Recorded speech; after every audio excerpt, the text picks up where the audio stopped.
Well, hello everyone. Ogre27 Kane here today, and I want to do another 10 great Nintendo Switch titles, part 3. This is the Action Adventure RPG edition, and honestly some of my favorite games are on this list. I really enjoyed this. Now none of these games are ranked, there's nothing that's going to be in a specific order other than my number 1. My number 1 on this list is number 1 and would be number 1 on most of my other lists. So let's get started with number 10, Damon X Machina.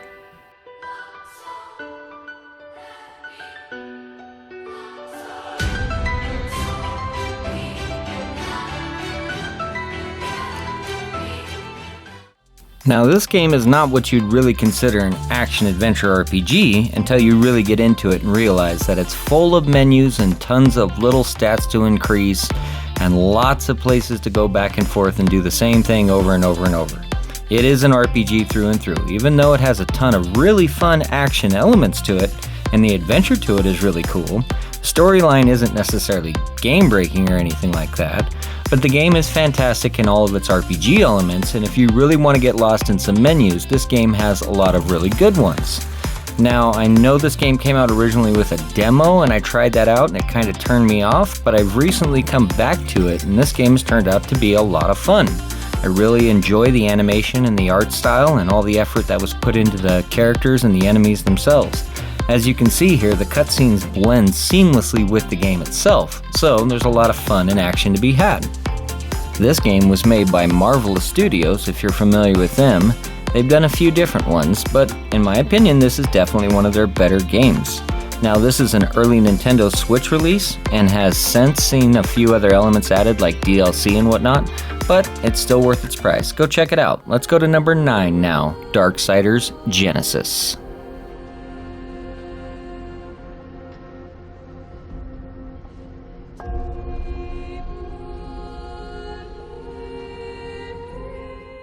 So this game is basically if Darksiders and Diablo had a baby.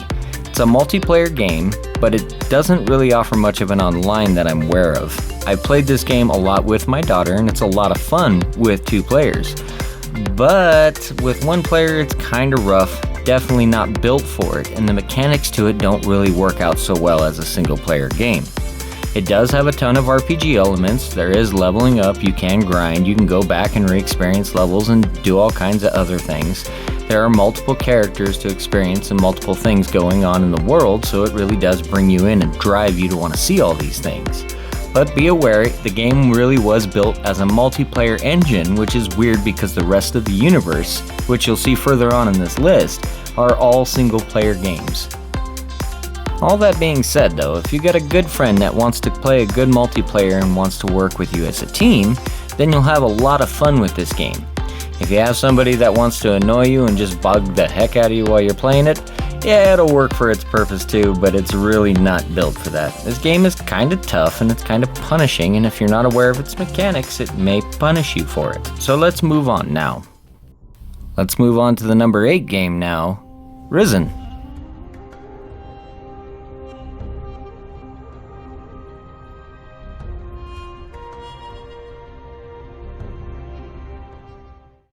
Well, I've previously done a review on this game on my channel, and if you'd like to check that out, I recommend doing so because I show a lot of little details off about this game that I can't really show you in this. This game is like Skyrim level of jank built on top of a world that doesn't even make sense. But it's a lot of fun. It is a traditional action RPG, very much like Skyrim or Oblivion, has a big open world, has a town, a harbor area essentially, and then a village being the thieves' hideout, far out in the forest, and then there's a few other dotted areas like a monastery and castle and whatnot. The world is nowhere near as big as those, but it is definitely built with the intent for you to explore and make the character you want. Obviously this doesn't really work out because you still have the same set goals to take over the same set areas and do the same set kind of thing, very much like Skyrim. It just allows you to deviate in that path while you're doing the main quest. The other thing about this game is that the combat system in it is really rough. but that doesn't mean it's not fun and doesn't have its merits. The weapons in this game constantly upgrade with new things that you find and new abilities that you gain, and the classes allow you enough variation to move on. So let's check out the next game on the list.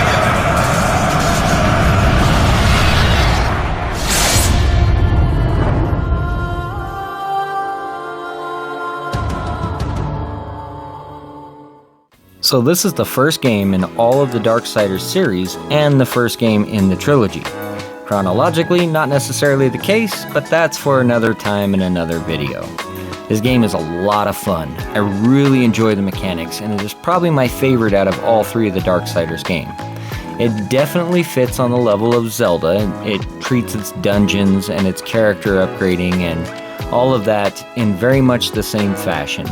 And the world itself is all built around a central hub, essentially, to which you go to different areas and reconnect to them. So although being built for the Xbox 360 and PlayStation 3, they did remaster this back in 2019 for the current generation of consoles.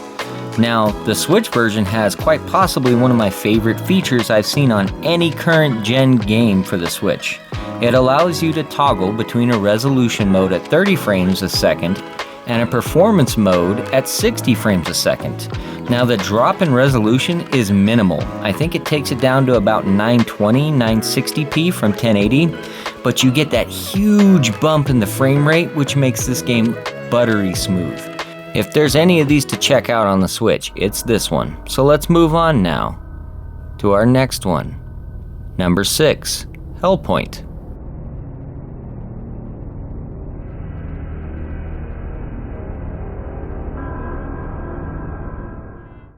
So this game is pretty much a complete clone of Dark Souls 1, but in space on a space station.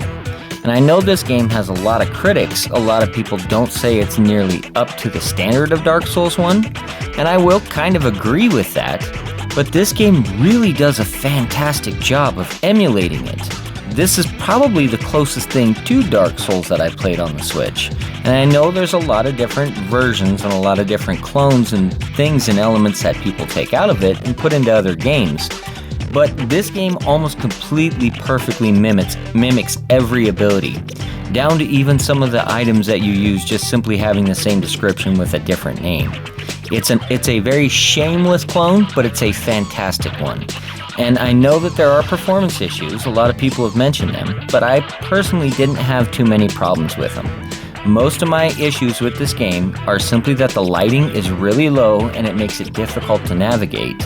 And on top of that, you get lost really easily in these dark, open areas with bookshelves and walls and creatures hidden behind them. They'll get a little frustrating, so let's move on now.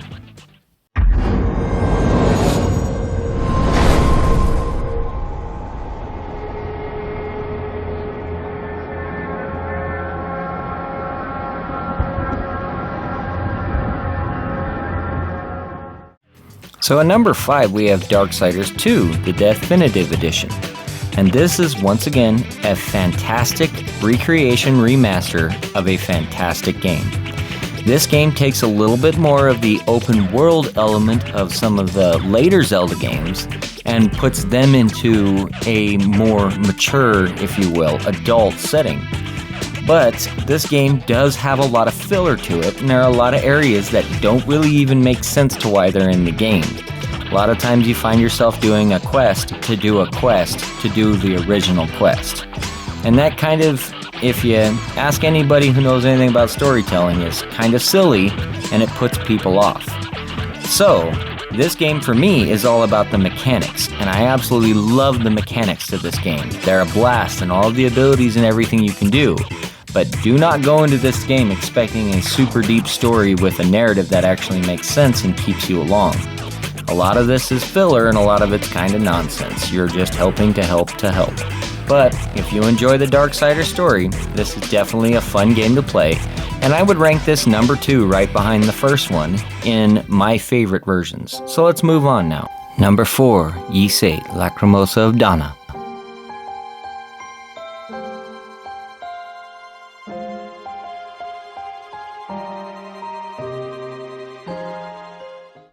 So this game is by far and away my favorite game in the East series.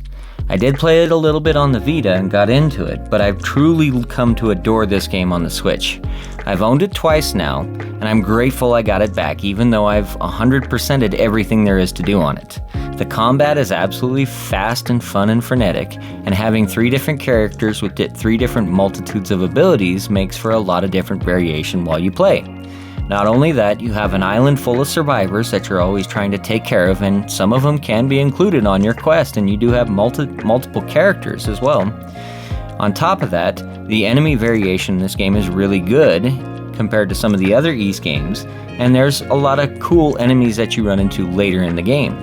Now I will say that East 9 has better combat overall, but the world in this game is unmatched, and I really hope that East 10 comes close to it, because the world in this game is really what makes it, and the high level of detail and the intricacy, and the fact that it's not just the one world map, but the fact that you have a past and present version of it as well, gives you a ton of replayability and opens up and expands the level of this world.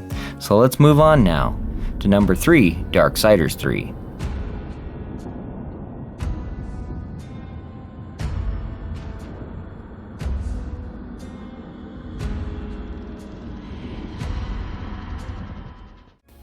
So I'll be the first one to admit, I don't really have much time under my belt with this game. I did pick it up when it was ported to the Switch, I got it brand new on release, and it's sat in my library. I've only put maybe a combined total of 2 to 3 hours into this. And that's not to say that this game isn't bad by any way, shape, or form. As a matter of fact, I'm really intrigued and think this game is a lot of fun.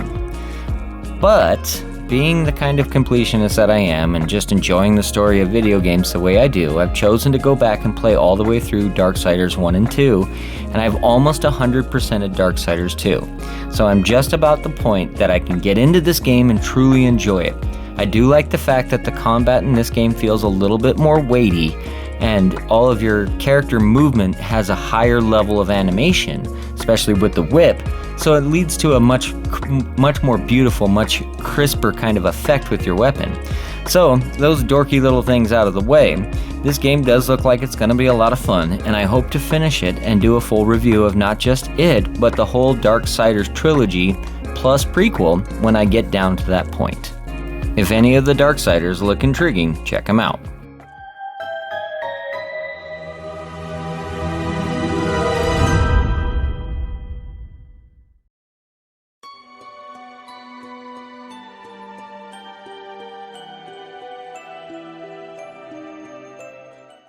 So in number 2, we have East 9, Monstrum Nox. And I did mention this a little bit briefly during my East 8 conversation. Now, this game has an absolutely fantastic combat system. This is definitely the best combat system in the whole Ys series. Not only that, it has some really cool abilities that allow for traversal around the main hub city, which is about 75% of the game. That's honestly the most disappointing thing. The world in this game is not nearly as big as Ys 8's is, and it's all centered around this rather boring and static town, which, although it does have a lot of cool story elements and a lot of things going on inside of it, does kind of wear thin on you after a while. It's really disappointing to see that they didn't take advantage of the outside world with a lot of these abilities, but I'm really hoping that Ys 10 does. I'm hoping that Ys 10 gives us all of the best parts of Ys 8 and Ys 9. Give us that massive, immersive, beautiful world with all of the traversal abilities and all of the cool different little details of Ys 9. I know that Falcom can do it. They're really good at what they do, so let's pray. Fingers crossed, and let's move on. So, as I stated, my number 1 is Dark Souls. And this is not just my number 1 on this list, but probably one of my number 1 games of all time. This version, for some reason, sticks with me a lot, and I know it's only 30 frames a second, and I played the PlayStation 4 version, and I really enjoyed that version, and I played the Xbox 360 version, and really enjoyed that version. But for some reason, having this on the Switch, on the go, has turned this into my favorite Dark Souls game and my favorite version. I've put several hundred hours into this game. The character you're looking at here has around level 130 with an insane Balder sword.